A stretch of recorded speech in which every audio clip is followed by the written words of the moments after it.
आता या बुलेटिनमध्ये बघूयात सकाळच्या 100 बातम्या। सुशीला कारकींदकडे नेपाळच्या पंतप्रधान पदाची जबाबदारी देण्यात आली आहे। नेपाळमध्ये हिंसाचाराच्या घटनेनंतर सत्तांतर झालंय। सोशल मीडियावरती बंदी घातल्यामुळे तरुणांनी हिंसाचार केला होता।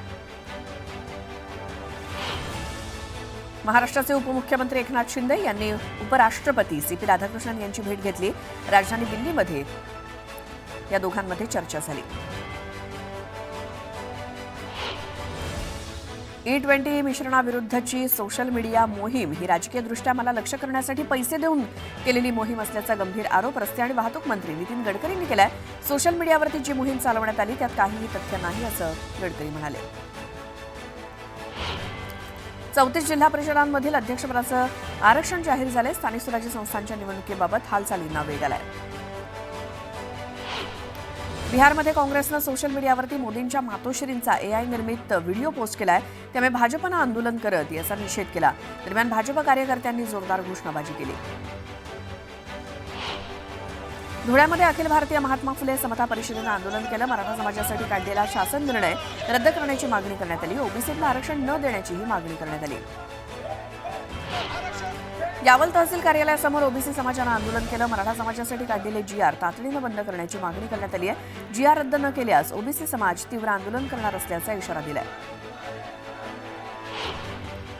हिंगोलीमध्ये बंजारा समाजानं उपोषण केलं। एसटी प्रवर्गातनं बंजारा समाजाला आरक्षण देण्याची मागणी करण्यात आली। दरम्यान बंजारा समाजाच्या तरुणांनी रॅली काढली। जालना जिल्हाधिकारी कार्यालयासमोर आदिवासी समाजानं मोर्चा काढला। बंजारा समाजाला एसटी प्रवर्गातनं आरक्षण न देण्याची मागणी करण्यात आली। मोठ्या संख्येनं नागरिकांनी आंदोलनात सहभाग घेतला। लातूरमध्ये आरपीआय नेते सचिन खरात यांनी भरत कराडच्या कुटुंबियांची भेट घेतली। यावेळी त्यांनी कुटुंबियांचं सांत्वन केलं तर कुटुंबाला शासकीय नोकरी द्या आणि 10 लाखांची मदत देण्याची मागणी त्यांनी मुख्यमंत्र्यांकडे केली। मराठा आरक्षणाला जर मंत्रिमंडळातले मंत्रीच विरोध करत असतील तर मुख्यमंत्र्यांनी त्यांची भूमिका स्पष्ट करावी असं आमदार शशिकांत शिंदे म्हणाले। सरकारमध्ये एकवाक्यता नाही, त्यांनी फक्त 2 समाजात तेढ निर्माण करण्याचा प्रयत्न केला असा आरोपही शिंदेंनी केला। आता बातमी आहे E20 मिश्रणाविरुद्धची सोशल मीडिया मोहीम ही राजकीयदृष्ट्या मला लक्ष्य करण्यासाठी पैसे देऊन केलेली मोहीम असल्याचा गंभीर आरोप रस्ते आणि वाहतूक मंत्री नितीन गडकरी यांनी केलाय। सोशल मीडियावरती जी काही मोहीम चालवण्यात आली त्यात काहीही तथ्य नाही असं गडकरी म्हणाले।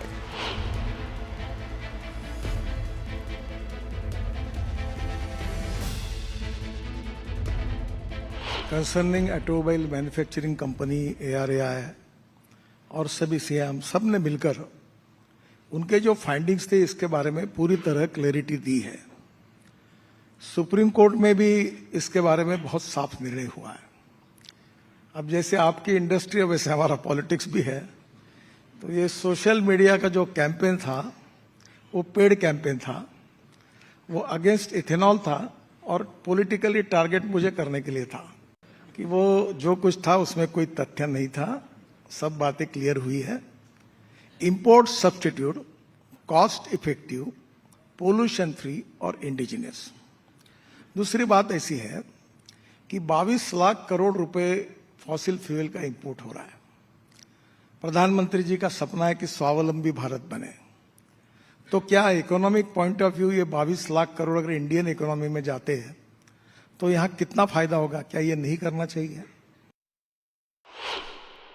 आणि त्यामुळे नितीनजी जर हे म्हणाले असतील तर त्यात तथ्य आहे। आणि मला तर वाटतंय शहरी नक्षलवादी कुठल्याही हद्दीपर्यंत जाऊ शकतात, त्यांचा यामध्ये काही हात आहे का हा मला दाट संशय आहे। एक कॅम्पेन केलं गेलं इथेनॉलच्या विरोधात, ज्यांनी कॅम्पेन केलं त्यांच्यावर कारवाई केली पाहिजे। एक मोठी बातमी आहे। अभिनेत्री दिशा पटनीच्या घरावरती अज्ञातांकडून गोळीबार झाला। बरेलीतल्या तिच्या घरावरती अज्ञातांनी गोळीबार केला, त्यामुळे दिशा पटनीच्या घराबाहेरचा बंदोबस्त सध्या वाढवण्यात आलेला आहे।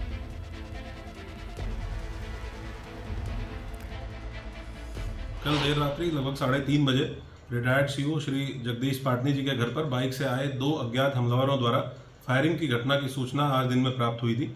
एसपी सिटी के साथ एसओजी व सर्विलांस की टीमों को तत्काल मौके पर भेजा गया। घटना की पुष्टि होने पर प्रार्थना पत्र लेकर गंभीर धाराओं में थाना कोतवाली पर FIR पंजीकृत की जा रही है। पुन्हा पाहूयात सकाळच्या 100 बातम्या। मागील काही दिवसांपासून राज्यात पावसानं विश्रांती घेतली आहे, त्यामुळे सध्या उकाडा आणि उन्हाचा ताप सहन करावा लागतोय. संपूर्ण राज्यात आजपासून पुढचे 2 दिवस मुसळधार पावसाचा अंदाज पुन्हा हवामान विभागानं वर्तवलाय. वाहतुकीसाठी प्रभादेवी पूल बंद करण्यात आलाय, त्यामुळे या मार्गावरील एसटी महामंडळाच्या बसच्या मार्गात बदल केलेला आहे. बदललेल्या मार्गात एसटीचा प्रवास काही किलोमीटरनं वाढणार असल्यामुळे एसटीच्या तिकीट दरात सुद्धा वाढ होणार आहे. खड्ड्यांच्या समस्येवर तोडगा काढण्यात अपयशी ठरल्यावरनं उच्च न्यायालयानं मुंबई महानगर प्रदेशातील महापालिका आणि अन्य प्राधिकरणांवरती कठोर शब्दात ताशेरे ओढले. वर्षानुवर्ष सुस्थितीत राहिलेल्या रस्त्यांची गेल्या काही वर्षांपासून एकाच पावसाळ्यात चाळण का होते असा संतप्त सवाल न्यायालयानं विचारला. ससून रुग्णालयातील चतुर्थ श्रेणी कर्मचाऱ्यांची 354 पदं भरली जाणार आहेत. यासाठी भरती प्रक्रिया सुरू असून 26,000हून अधिक उमेदवारांनी अर्ज केले. त्यात कक्षसेवक पदाचे 165 जागांसाठी सर्वाधिक 14,246 अर्ज आलेत. हार्बर मार्गावरील कुर्ला ते टिळकनगर स्थानकादरम्यान नवीन मार्गिकेच्या कामासाठी आज रात्रीपासून रविवारी दुपारपर्यंत सुमारे 14 तास इतका ब्लॉक घेण्यात येणार आहे. त्यामुळे हार्बर मार्गावरील वडाळा रोड ते मानखुर्द दरम्यानची लोकल सेवा बंद राहील. नरिमन पॉइंट इथल्या विधान भवनाजवळ भूखंडावरती आता रिझर्व्ह बँक ऑफ इंडियाची इमारत उभी राहणार आहे. मुंबई मेट्रो रेल कॉर्पोरेशननं हा 16,842 चौरस मीटर क्षेत्रफळाचा भूखंड 3,472 कोटी रुपयांना आरबीआयला दिलेला आहे. या भूखंडाच्या विक्री करावरती दोघांनी स्वाक्षरी केली.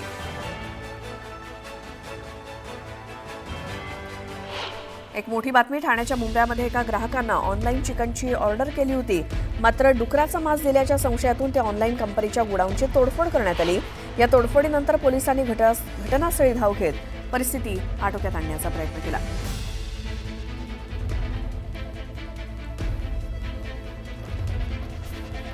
ठाण्याच्या मुंब्रा इथली मोठी बातमी. मुंब्र्यातल्या एका ग्राहकानं ऑनलाईन चिकन ऑर्डर केलं होतं, मात्र त्याऐवजी डुकराचा मांस दिल्याच्या संशयातून त्या ऑनलाईन कंपनीच्या गोडाऊनची काहींनी तोडफोड केल्याची ही दृश्य.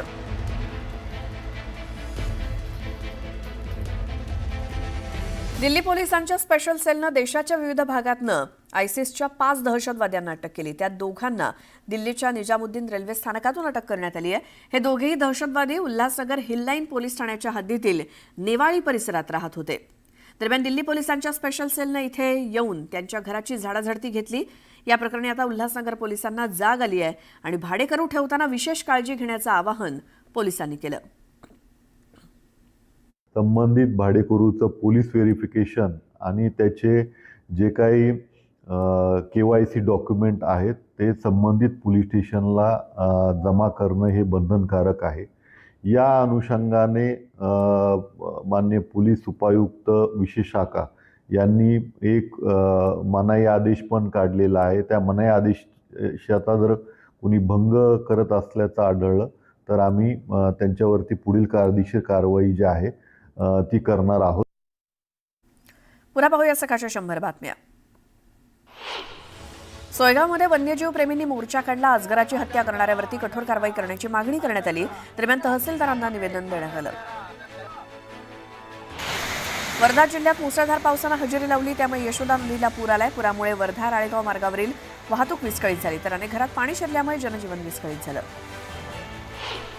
चंद्रपूर जिल्ह्यात मुसळधार पावसानं हजेरी लावली. सतत पावसामुळे वरोरा चिमूर तालुक्यातील ग्रामीण भागात अनेक मार्ग बंद झालेत. दरम्यान दुकानांमध्ये पाणी शिरल्यामुळे व्यापाऱ्यांचं मोठं नुकसान झालंय.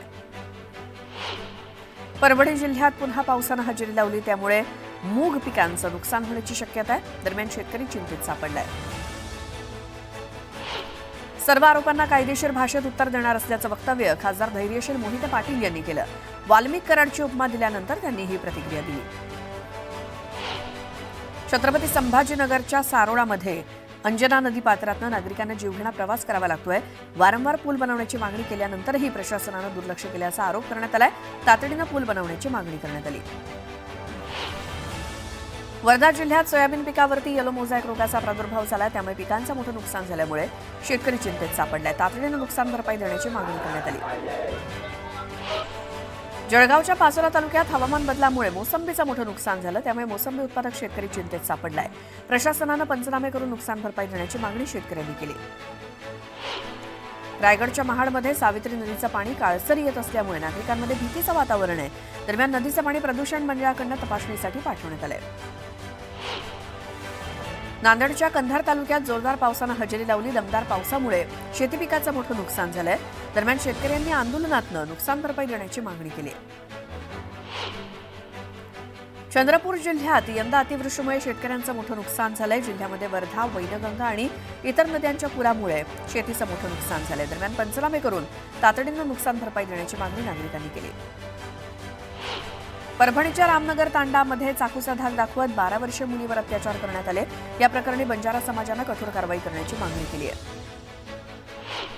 सोलापुरात काँग्रेस खासदार प्रणिती शिंदे पालिकेच्या अधिकाऱ्यांना धारेवर धरत होत्या.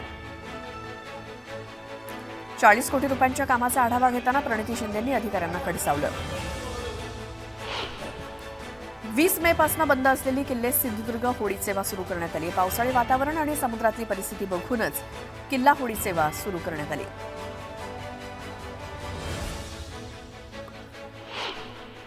वर्धा जिल्ह्यात 2 दिवसांपासून पडणाऱ्या पावसामुळे जनजीवन विस्कळीत झालंय. कारंजा तालुक्यातील सावरडोह जवळच्या खडक नदी दुथडी भरून वाहत असल्यामुळे कारंजा माणिकवाडा मार्ग वाहतुकीसाठी बंद करण्यात आलाय.